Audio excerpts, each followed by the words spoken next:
नमस्कार बच्चों, आज मैं आपके सामने बितान पूरक पुस्तक की पहले पाठ सिल्वर वेडिंग के बारे में बताना चाह रही हूँ, जो कि मनोहर श्याम जोशी द्वारा लिखा गया है। सबसे पहले मैं आपको थोड़ा लेखक परिचय देना चाहूँगी। मनोहर श्याम जोशी हिंदी साहित्य के प्रसिद्ध गद्यकार, पत्रकार, उपन्यासकार और पटकथा लेखक मनोहर श्याम जोशी है। इनका जन्म 1935 में कुमाऊं में हुआ था। इन्होंने लखनऊ विश्वविद्यालय से विज्ञान विषय में स्नातक किया। तत्पश्चात ये दिनमान पत्रिका तथा साप्ताहिक हिंदुस्तान में सहायक संपादक के रूप में भी कार्यरत रहे। और इनके बारे में मैं एक जानकारी और देना चाहूँगी कि वर्ष 1984 में इन्होंने भारतीय दूरदर्शन के पहले धारावाहिक हम लोग के लिए पटकथा लेखन आरंभ किया तथा वर्ष 2005 में इन्हें क्या उपन्यास के लिए साहित्य अकादमी पुरस्कार से भी सम्मानित किया गया। अब मैं आपको सिल्वर वेडिंग जो एक कहानी है, इस पाठ की रूपरेखा थोड़ा बता रहा हूँ। मनोहर श्याम जोशी जी की यह कहानी सिल्वर वेडिंग में स्पष्ट किया गया है कि आधुनिकता की ओर बढ़ता हमारा समाज एक ओर कई नई उपलब्धियों को समेटे हुए है, तो दूसरी ओर मनुष्य को मनुष्य बनाए रखने वाले मूल्य कहीं घिसते चले गए हैं। इस कहानी में एक संस्कारित व्यक्ति यशोधर बाबू है, जो बदलते युग के साथ नई पीढ़ी की विचारधाराओं से सामंजस्य स्थापित न कर पाने के कारण समहाउ इम्प्रॉपर की स्थिति से असंतुष्ट रहते हैं। जो हुआ होगा में यथा स्थितिवादी का भाव है, तो समहाउ इम्प्रॉपर में एक अनिर्णय की स्थिति है। ये दोनों ही भाव इस कहानी के मुख्य चरित्र यशोधर बाबू के भीतर के द्वंद्व हैं। अब इस कहानी के मुख्य नायक यशोधर बाबू हैं। उनका व्यक्तित्व मैं बता रही हूँ। यशोधर बाबू एक संस्कार संपन्न व्यक्ति हैं। उनका व्यवहार सभी के लिए उचित है, किंतु आधुनिक विचारधारा के लोग उनके विचारों से सहमत नहीं रहते। दफ्तर में भी वे समय पर ही जाते हैं और काम के लिए उन्हें देर तक भी दफ्तर में बैठना पड़े तो वे प्रसन्नचित्त होकर काम करते हैं। असिस्टेंट ग्रेड में आए एक नए लड़के चड्ढा ने यशोधर बाबू से बदतमीजी से बात की, फिर भी बाबूजी ने उसकी धृष्टता को अनदेखा कर दिया। यशोधर बाबू ने शादी की 25वीं सालगिरह पर दफ्तर के सभी कर्मचारियों को चाय पिलाई। यशोधर बाबू के जीवन में किशनदा का महत्व गुरु जैसा था। इस कहानी के अन्य पात्र हैं किशनदा, जो कि यशोधर बाबू के जीवन में गुरु जैसा महत्व रखते थे, क्योंकि जब यशोधर बाबूजी गांव से दिल्ली आए थे, तब किशनदा ने ही उन्हें अपने यहाँ पहले तो मेस का रसोई बनाया, फिर अपने ही दफ्तर में सरकारी नौकरी दिलाई और जीवन के हर कठिन समय में वे सदैव उनके साथ रहे। किशनदा ने विवाह नहीं किया था। जब किशनदा की मृत्यु हुई तो यशोधर बाबू ने उनके बिरादर से उनकी मृत्यु का कारण पूछा। उन्होंने जो हुआ होगा कहकर यह बात समाप्त कर दी, अर्थात सही कारण का किसी को कुछ पता ही नहीं चला। किशनदा अपनी नौकरी से रिटायर होने के बाद जब अपने गांव चले गए और अपने बिरादरी में के द्वारा ही जब उनकी मृत्यु का समाचार मिला और उनसे मृत्यु का कारण पूछा किया, तो उन्होंने कहा जो हुआ होगा, मतलब कोई भी स्थिति स्पष्ट नहीं थी। किसी को ये पता ही नहीं चला कि वो आखिर कैसे मरे। यशोधर बाबू जीवन भर किशनदा के सिद्धांतों पर ही चलते रहे। वे उन्हें ही अपना आदर्श मानते थे, अपना गुरु मानते थे।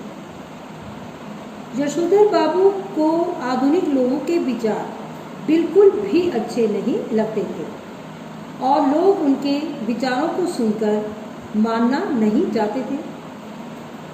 जब यशोधर बाबू को कोई भी बात गलत लगती तो वे somehow improper कहकर चुप हो जाते।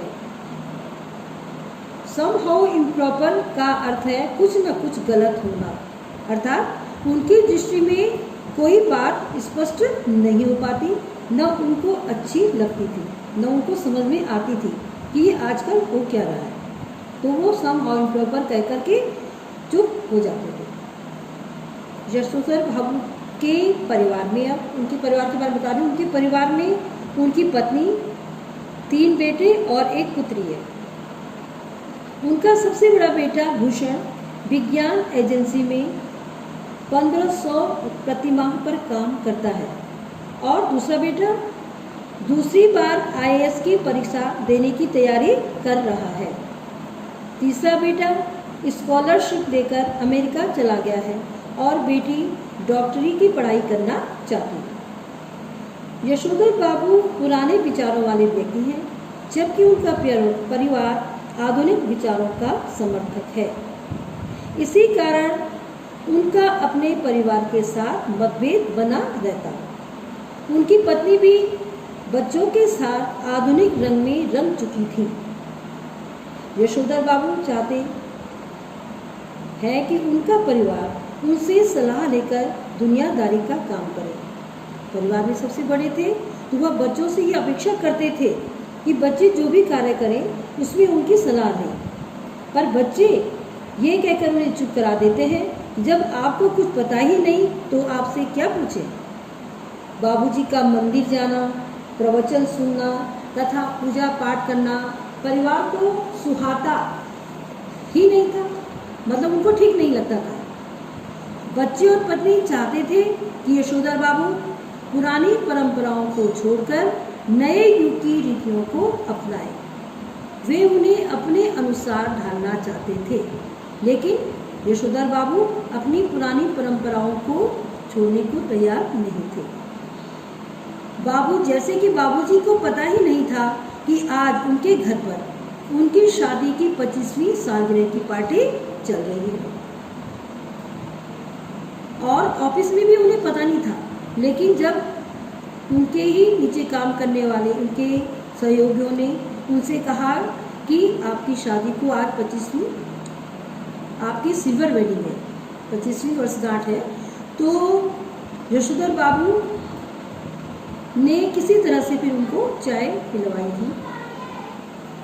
यशोधर बाबू पार्टी इत्यादि से प्रसन्न नहीं रहते थे, पर उन्हें इस बात की कहीं न कहीं खुशी भी थी कि जिस अनाथ के जन्मदिन पर आज तक लड्डू भी नहीं आए, उसी की शादी की सालगिरह पार्टी बहुत ही आधुनिक रिवाजों के साथ मनाई जा रही है और इसलिए उन्होंने न चाहते हुए भी अपनी पत्नी के साथ पार्टी में केक काट ही दिया, क्योंकि पार्टी में उनके बच्चों के दोस्त आए हुए थे, उनके साथ के ऑफिसर लोग आए हुए थे, तो उनके सामने उन्हें जाना ही पड़ा, जबकि वह उस दिन पूजा में भी विशेष देर लगा रहे थे। उनके बड़े बेटे भूषण ने उन्हीं ड्रेसिंग गाउन उपहार में दिया और कहा कि जब आप सवेरे दूध लेने जाएं तो इसे अवश्य पहनकर जाएं।